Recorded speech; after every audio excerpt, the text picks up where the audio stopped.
Hello, everyone. I'm Jabari Young, and this is Inside the Deal, taking you inside athlete portfolios and having some great conversations with sports business executives about the latest trends in the business. And coming up, we have the F1 CEO Stefano Domenicali. As the U.S. Grand Prix is about to start in Austin, we recap what he learned from Miami, revenue around Formula One, and more, taking you inside the deal with the Formula One CEO. 2 years, right, as CEO? If you had to think of one word to describe what that journey has been like, you taking over as CEO of F1, what word would you pick? I would say extraordinary experience, exceptional, and just amazing. Because I remember when I started the first day, as a new role. I mean, and I have to be grateful to Chase Carey and Craig Maffei, who basically chose me. I was, as you know, CEO of Lamborghini. Yep. After my life with Ferrari before, I was already in a different, in a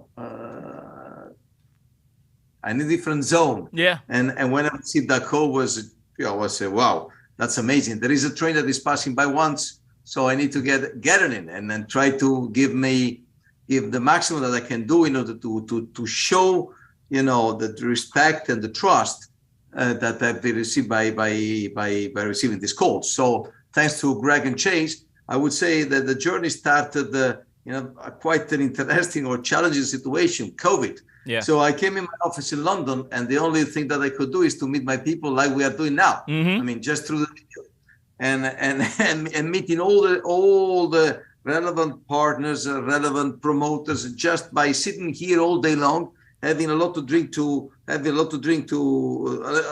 water to drink, yeah, and make sure that I was connected with them. It's not easy. Yeah. But step by step, I think we did the right thing, and we kept the pressure on the system, kept the pressure into our organization, that from a very difficult situation, the pandemic, we took that as a great opportunity to showcase how we were able to react to that in a very strong position, because we could have been in a catastrophe. You can imagine not performing the championship, difficult year from the financial perspective, but we were able to create the credibility, move on, and create really what we are living today as an incredible experience, an incredible momentum for Formula One. Well, as you said, extraordinary, right? I mean, listen, when you came on, it was celebrated, your hire, right? And you just mentioned you come from a great background, Ferrari, Volkswagen, right? Lamborghini to now F1 CEO. I became a fan during the pandemic. I mean, I really dug in thanks to Drive to Survive on Netflix, and I'll talk about that in a minute. But, the growth, the progress of F1 over the years, when you left the sport and now coming back, you surprised at where it's positioned right now? Well, actually, it's true. Where you are in this business and you see the positive result, you don't have to be surprised, but you have to be happy. When I'm saying happy, because, I know what does it mean in terms of dedication from your people, from our people, dedication also, and trust from all the teams that are working with us, and all the companies that are trusting Formula One.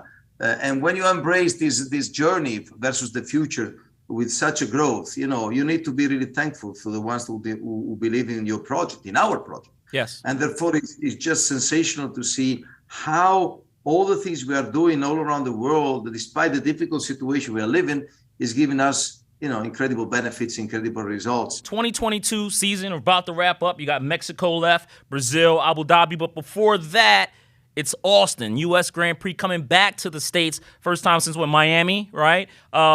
What's the future of that race down in Austin? Because there's 4 years left on the deal after this year. And I look at the other cities, those are 10-year agreements, and only in Austin is 4. So what's the future of that race? What do you like about Austin? What needs to maybe happen to keep that there long term? Well, first of all, I have to say one thing, Jabari. I mean, Bobby Epson and the promoter there is doing an amazing job, incredible job. We don't have to forget that a couple of years ago, we were coming from a situation where actually the numbers were not really there. We were in a very difficult situation. Generally speaking, we were really thinking, do we really to keep investing in the US? Because after many, many years, we were not able to activate the fire. You understand what I mean? The spike. And actually, in the last 2 years, we are living exactly the other way around. There is an incredible excitement in the US, and Austin was the first to believe in Formula One in a consistent way. So we need to respect that. And we're going to be in front of 440,000 people this weekend. Huge, immense number, to whom we need to create an incredible show. We need to give an incredible experience at all level for the people that are joining us and following the great racing. So the future of Austin really is great, and I don't see any problem thinking that they can be for a future longer than what we have with us, because they did an incredible investment. The beauty of today is that because of the success we are living, all the promoters are pushed to perform better. They need to be respectful of what we want to do together. They need to understand what is the value proposition they need to offer to our customers that are, at the end of the day, the fans that are coming to the track, that the experience to be top. And not only on that, everyone has to take on board the sustainability goals that we need to share with them.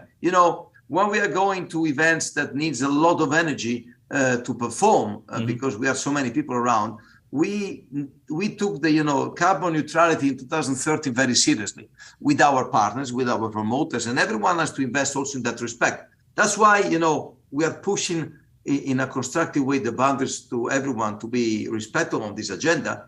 But as I said, we are looking forward to be there next week because it's going to be an exciting weekend. Absolutely. And listen, that track, though, as you said, you're going to need investment from the promoters as well, because I was in Miami, right? And I talked about that in a minute.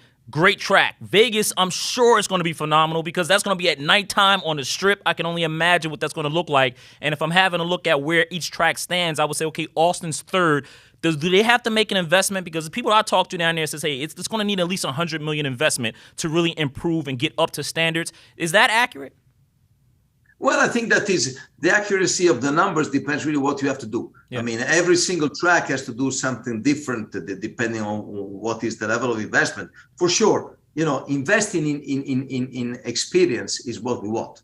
In experience means attention to the crowd, attention to the things that are working, but improving the details to make sure that this event will be incredible. And this is what we want to do together. But as I said, Austin, just a great respect, because what they were able to deliver in terms of what they did in the last couple of years is just really impressive. Yeah. Well, you've been there over the years, right? Both as an F1 official as well as on the other teams. What do you like about that track? What do you like about Austin? Because I look at that territory, right, and you would almost think it's almost like having two races near Mexico because it's right there, right? So you get that Mexico crowd coming up, and they like the races. So what do you like about that market in Austin where you can see it being there long term, other than the fact that they were loyal at the first one to bring F1 back to the States? And never forget that. Yeah. There is a principle that is very important. But on top of that, I would say it's a different crowd. Austin, as you know very well, in US is a city that is booming up for many reasons. The typology of customer and fans there is different from the one we're going to have in Las Vegas, and are different from the one we're going to have in Miami. So also in terms of cluster and positioning, I think that is totally different. So it's all complementary into the equation. The city lives and breath of Formula One. This is what we want also the other cities are doing, like Miami did it, for example, like I'm sure Vegas will do it. Yeah. So as I said, every single experience has to be with its own personality. Austin has to be Austin experience. We're going to be in Vegas, we're going to be in Miami, there has to be a difference. So that's the peculiarity of being with us and representing, in this case, your country in a different perspective. Absolutely. Now listen, you mentioned Miami. I was there, Stefano, right? It was a great event, crowded, but I tell you something, man, it was hot. Okay, it was hot. I was sitting at turn one and I was having a slushie, and by the time I looked up after the cars, my slushie turned to tea.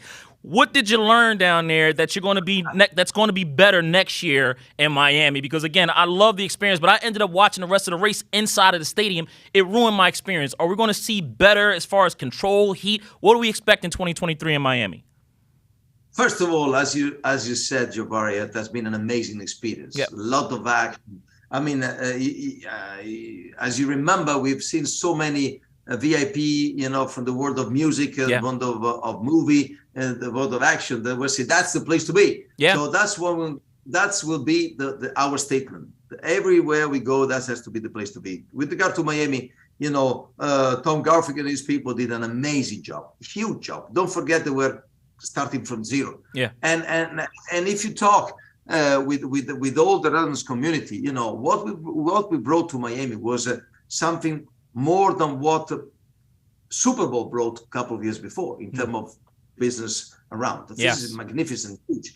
As always, when there is the first time as an experience, you need to develop the things that you believe that could be improved.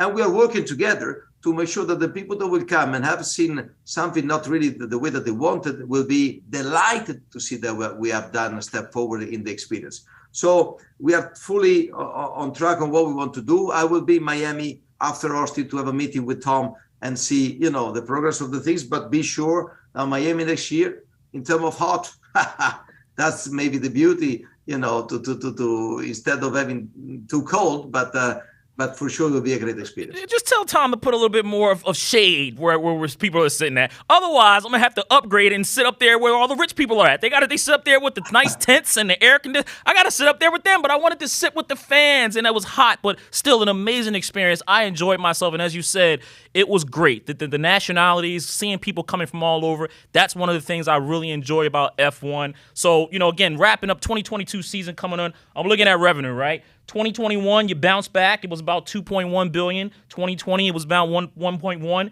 $744 million in Q2, right? Because F1's it's a tracking stock, so it's public. What are you anticipating in 2022? Are we going to exceed $2.1 billion? Are we going to the 3? Where are we at?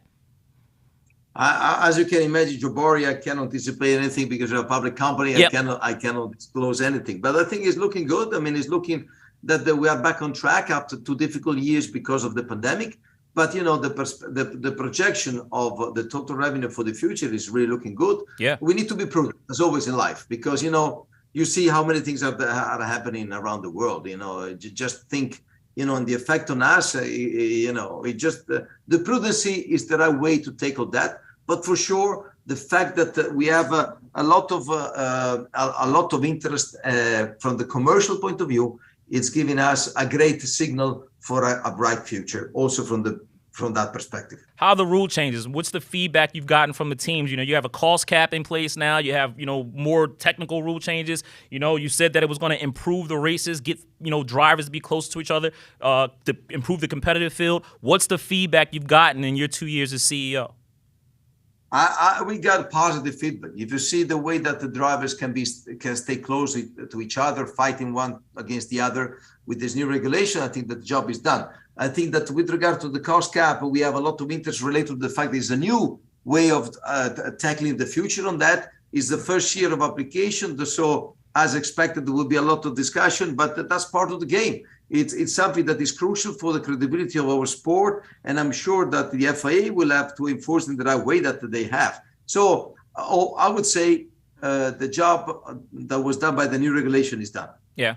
When I say this phrase, Netflix Drive to Survive, what's the first word that comes to mind? Great job. Great stuff. That was, I would say, a very discontinuous approach in our very, very conservative world. And I would say that has been phenomenal, the way that Netflix, activated new generation. And above all, let's say, fans that were super fans of Formula One. So we need to thank them. They did a great job together with us. We shared a vision at the beginning that not every one of our teams were really sure about the success. Now is the other way around. So we keep working like crazy to make sure that the content is really what it should be in order to attract even more the people that are watching it. India, Africa, though Africa especially one is those races that you said you want to get that back on the map. And also there's rumors of India. Where are those two continents? Where do they stand? I mean, it stands on the fact that it's true that we are missing one continent, that is Africa. And we would like to see if we can find the right opportunity to be there. So we are working flat out to create it. And with regard to India, like in other regions of the Far East, the interest is very, very strong. Therefore, we need to find the right balance in terms of, Jabari, we have 24 races, it's already a big number. Yeah. So we can add some more, but it will be a big problem. It will be not even right. So we need to find the balance. I guarantee to you that the interest is there also in India. as it is in other country of the Far East region. So all good, because at the end of the day, we need to make sure that we take the right decision for the strategic development of our business.